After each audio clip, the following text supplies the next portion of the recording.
சுதந்திர தின super offer. அனைத்து வீட்டு உபயோகப் பொருட்களும் மாபெரும் தள்ளுபடி விலையில் வாங்கிடுங்கள்.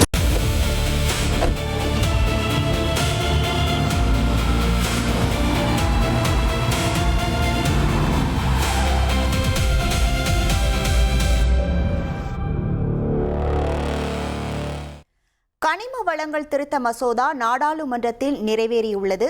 இதற்கு மாநிலங்கள் ஏன் எதிர்ப்பு தெரிவிக்கின்றன? இனி மாநிலங்களின் கனிம வரி அதிகாரம் என்னவாகும் என்பது குறித்து விளக்குகிறார் தொகுப்பாளர் வைகரை வருணன். நன்றி கவிதா. இந்தியாவுடைய சுரங்கத்துறையில மிகப்பெரிய மாற்றத்தை ஏற்படுத்தக்கூடிய ஒரு முக்கியமான சட்ட திருத்தம் நாடாளுமன்றத்தில் நிறைவேற்றப்பட்டிருக்கு. இது தொடர்பாக இப்ப நம்ம விரிவாக பார்க்க இருக்கிறோம். அதுதான் கனிமங்கள் மற்றும் கனிம வளங்களுடைய மேம்பாடு மற்றும் ஒழுங்குமுறை திருத்த மசோதா 2026.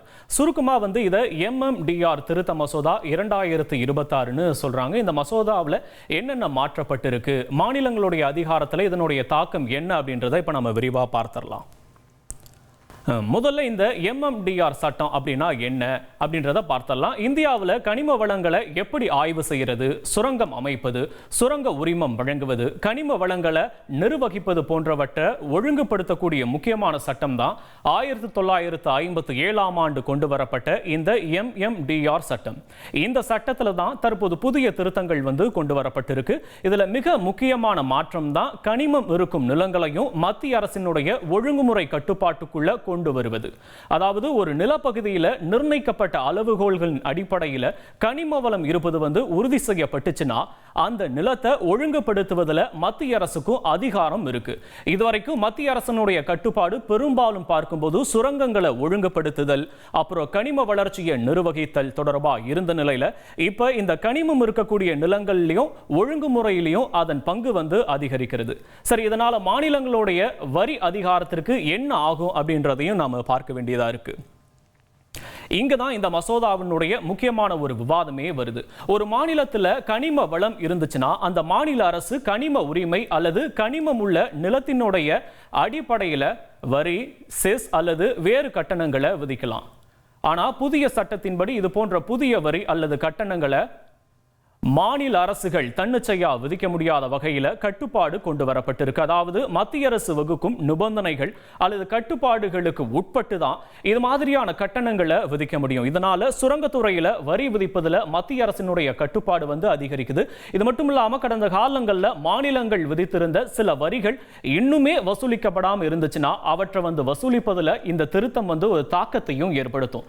வசூலிக்கப்படாத சில பழைய வரி கோரிக்கைகள் செல்லாதுன்னு கூட கருதப்படும் வகையில் இந்த மாற்றம் இருக்கு. அதனால ஏற்கனவே வசூலிக்கப்பட்ட தொகையை திருப்பி தர வேண்டிய அவசியமும் இருக்காது. சரி, அடுத்து இந்த மாற்றம் ஏன் கொண்டு வரப்படுது அப்படின்றதையும் நாம பார்க்கலாம். இதற்கு மத்திய அரசு கூறக்கூடிய ஒரு முக்கியமான காரணம் வரி விதிப்புல நிலைத்தன்மை, அப்புறம் கணிக்கக்கூடிய தன்மை தான். சுரங்க நிறுவனங்கள் ஒரு மாநிலத்தில் பல ஆண்டுகளுக்கு முதலீடு பண்றாங்க. ஆனா முதலீடு செய்த பிறகு புதிய வரி, செஸ் அல்லது வேறு கட்டணங்கள் விதிக்கப்பட்டுச்சுன்னா நிறுவனங்களுடைய செலவு திடீர்னு அதிகரிக்கலாம். மேலும் மாநிலத்திற்கு மாநிலம் வெவ்வேறு வரி விதிப்புகள் இருப்பதால ஒரே கனிமத்தை உற்பத்தி செய்வதற்கான செலவு மாறுபடும். இதனால முதலீட்டாளர்களுக்கு குழப்பம் ஏற்படலாம்.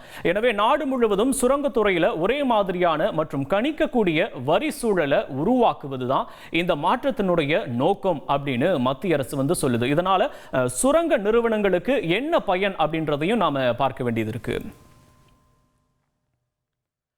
இந்த மாற்றம் சுரங்க நிறுவனங்களுக்கு சாதகமா இருக்கலாம். ஏன்னா ஒரு நிறுவனம் சுரங்க திட்டத்தில் முதலீடு செய்யும் போது எதிர்காலத்தில் எவ்வளவு வரி மற்றும் கட்டணம் செலுத்த வேண்டி இருக்கும் என்பதை முன்கூட்டியே கணிக்க முடியும். இதனால முதலீடு அதிகரிக்கலாம், சுரங்க உற்பத்தி அதிகரிக்கலாம், கனிமங்களுடைய உள்நாட்டு விநியோகம் அதிகரிக்கலாம். அது மட்டும் இல்லாம இந்தியாவுடைய தொழில்துறை வளர்ச்சிக்கு தேவையான முக்கியமான கனிமங்களை நாட்டுக்குள்ளேயே அதிகமா உற்பத்தி செய்ய இது உதவும்னு கூட மத்திய அரசு எதிர்பார்க்குது. முக்கியமா எதிர்பாராத வரி மற்றும் கட்டண உயர்வுகளால் ஏற்படக்கூடிய செலவு அழுத்தம் குறையும் அப்படின்றதுனால சுங்கத்துறையில முதலீட்டாளர்களுக்கு ஒரு நிலையான மற்றும் கணிக்கக்கூடிய சூழல் கிடைக்கலாம். இப்படி இருக்கையில் இதை ஏன் மாநிலங்கள் எதிர்க்குது அப்படின்றதையும் நாம பார்ப்போம். இந்த மசோதாவுக்கு எதிராக மாநிலங்கள்லாம் எழுப்பக்கூடிய முக்கியமான ஒரு கேள்வி, ஒரு மாநிலத்தில் அந்த நிலத்தில் இருக்கக்கூடிய இயற்கை வளத்தின் மீது வரி விதிக்கக்கூடிய அதிகாரம் யாருக்கு அப்படின்றதான். 2024 உச்சநீதிமன்றத்தினுடைய 9 நீதிபதிகள் கொண்ட அரசியலமைப்பு அமர்வு வந்து மாநிலங்களுக்கு கனிம உரிமைகள் மீது வரி விதிக்கக்கூடிய அதிகாரம் இருப்பதா தீர்ப்பளிச்சது. அதோட சுரங்க நிறுவனங்கள் மத்திய அரசுக்கு செலுத்தக்கூடிய ராயல்டி அப்படின்றது வரி அல்ல அப்படின்னு கூட உச்சநீதிமன்றம் வந்து தெளிவுபடுத்தி இருந்தது. அது வந்து அரசுக்கு சொந்தமான கனிம வளங்களை பயன்படுத்துவதற்காக செலுத்தப்படும் கட்டணம்னு கூட நீதிமன்றம் வந்து சொல்லி இருந்துச்சு. மேலும் கனிம வளங்களுக்கு வரி விதிக்கும் அதிகாரம் மாநில அரசுகளுக்கும் இருக்கிறது அப்படின்னும், இந்த அதிகாரம் வந்து அரசியலமைப்பினுடைய மாநில பட்டியலில் இடம்பெற்றுள்ள ஒரு அதிகாரங்களுடைய தொடர்புடையதுன்னு பெரும்பான்மை தீர்ப்பு வந்து சொல்லி இருந்தது. அதாவது 2024 உச்சநீதிமன்ற தீர்ப்புக்கு பிறகு மாநிலங்களுக்கு கனிம வளங்களிலிருந்து கூடுதல் வருவாய் திரட்டுவதற்கான சட்ட வாய்ப்பு வந்து வலுவடைஞ்சிருந்துச்சு.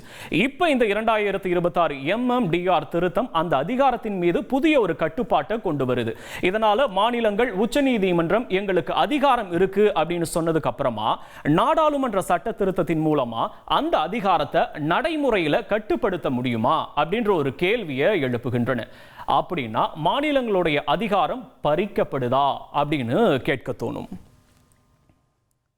ஓகே, இதற்கு நம்ம வந்து நேரடியாக ஆமா இல்லைன்னு மட்டுமே பதில் சொல்லிட முடியாது. ஏன்னா மத்திய அரசினுடைய பார்வையில் மாநிலங்களுடைய அவர்களுக்கு வந்து முழுமையான சுரங்க நிர்வாகம் அதிகாரம் பறிக்கப்படலை, கனிமங்களை நிர்வகிக்கும் அதிகாரம் மாநிலங்களிடம் தொடர்ந்து இருக்கும் அப்படின்றதான் மத்திய அரசினுடைய வாதமாக இருக்கு. ஆனால் மாநிலங்களுடைய பார்வையில் மாநிலங்களுக்கு இருந்த சுதந்திரம் கட்டுப்படுத்தப்படலாம் அப்படின்றதான் ஒரு முக்கியமான கவலை.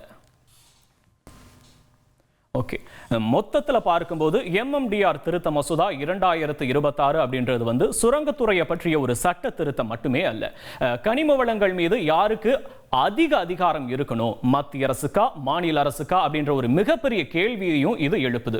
ஒருபுறம் முதலீடு, உற்பத்தி மற்றும் வரி நிலைத்தன்மைன்னு மத்திய அரசு சொல்லுது, மறுபுறம் மாநிலங்களுடைய வருவாய் மற்றும் கூட்டாட்சி அதிகாரம் பாதிக்கப்படலான்னு மாநிலங்கள் வந்து எதிர்ப்பு தெரிவிக்கின்றன. அதனால இந்த சட்டத்தினுடைய தாக்கம் சுரங்க நிறுவனங்களுக்கு மட்டுமே அல்லாம மாநிலங்களுடைய வருவாய் மற்றும் மத்திய மாநில உறவுகளையும் முக்கிய தாக்கத்தை ஏற்படுத்தக்கூடியதாகவே இருக்கிறது. சத்யாவில் சுதந்திர தின சூப்பர் ஆஃபர். அனைத்து வீட்டு உபயோகப் பொருட்களும் மாபெரும் தள்ளுபடி விலையில் வாங்கிடுங்கள்.